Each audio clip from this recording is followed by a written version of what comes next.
Thank you very much.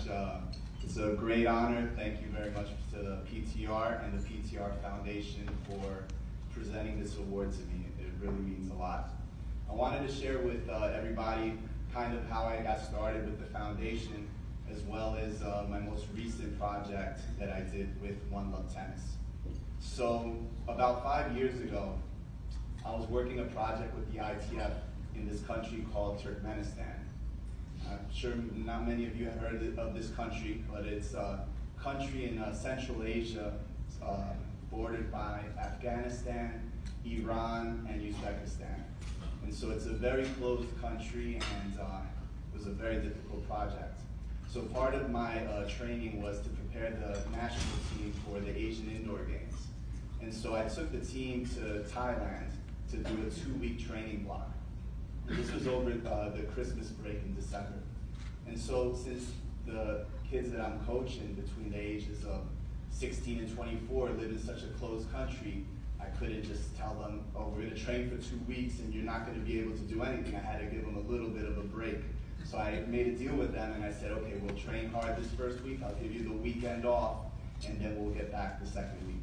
And so they went off to the beach on the weekend, and I thought, well, I want to do something for myself as well, because I had worked so hard with them, and it's traditionally a Muslim country, so they don't celebrate Christmas. I had to work during the holidays. So I thought, well, what can I do? And so I started just kind of looking around and figuring what is there to do nearby, or in maybe a nearby country, and I stumbled upon this country called Myanmar. I thought, look, this looks interesting. There's a lot of these Buddhist temples and monasteries and things. Yeah, I think I'll go there. So I went to Myanmar for the weekend, and I got hosted by this very nice family. And every morning, my host would wake me up at 5:30 in the morning. The truck with the sticky rice would come by, and he'd be excited to share that with me. And he said, hey, today I'd like to take you to this monastery, and behind the monastery there's an orphanage. And the children at the orphanage are learning English, so they're really excited to practice their English with you. So I thought, yeah, that sounds great, fantastic. So I went with my host to the monastery, I went to the orphanage, and I visited with the children.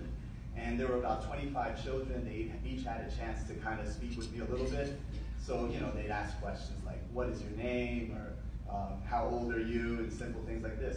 And so whenever I travel, I always take my rackets with me. And one of the children asked, what are those? What do you do? And I say, oh, I play tennis and I coach as well. Would you like to try? And they were all excited. Yeah, we want to try. So I kind of got them organized, and we did different activities with the rackets and the balls, and they all had a blast. They were laughing, they were having the time of their lives. And these are children that are in this orphanage because of the civil war in Myanmar. They had lost their parents. They were all gathered in this one orphanage. But for that moment, they were all just kids and happy and having a great time through tennis, which is something that's a passion of mine. So I thought, what a fantastic way to share something that I love with children that are at risk, or don't have the luxury that I have to have parents that love me, and share that with them. And so I traveled all over the world, doing events in Africa, and South America, and Asia, everywhere. And on my most recent project with the ITF, I worked on this island called Guam. And so one of my last activities for the project was to organize a national tournament there. So I invited a couple of my friends. One guy was ranked top 50 in the world in doubles, another guy had 18 points.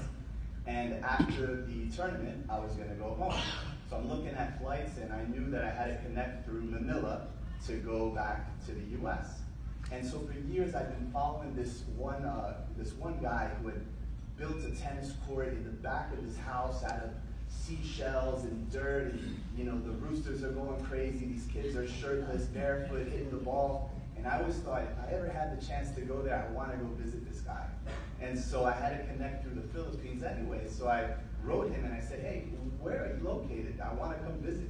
And he said, oh, I'm in this island, Iloilo. And I'm like, okay, well, how do you get there? You take a flight from Manila. Fantastic, can I come visit? He said, sure, it would be an honor. And so I was speaking with the 2 pro players that come play my tournament, and they were asking me, oh, how are you getting home? And I'm like, well, I'm connecting through Manila, but I got to make a stop here first. They're like, where are you going? I'm like, oh, I'm going to visit this place. And they were like, wow, that's amazing. Can we come too? I'm like, sure, I think that's not a problem. And so I asked the guy from Ilo, hey, can I bring 2 pro players with me? They were like, sure. And so I brought the 2 pro players with me. There were over 100 kids there. The federation in Guam gave me rackets, 20 pairs of brand new shoes, balls, nets, and we donated it to them. And so these are all children from this village that if it wasn't for tennis, they'd probably be on the streets or doing other things. But because of this guy's passion, they're all on the court playing tennis. And a lot of these children, they have the ability and they're very talented. They just need access to be able to play the sport. And so I promised him if I ever have the chance to be able to fundraise enough to build an area where you can have a proper court, I promise you that I'm going to work hard to do that. But it's such a fantastic foundation because I see that it does make a difference in these children's lives. And so through the sport of tennis, I'm able to share this gift and able to share this love to them. And I'm very happy to do that and continue to do so. Thank you.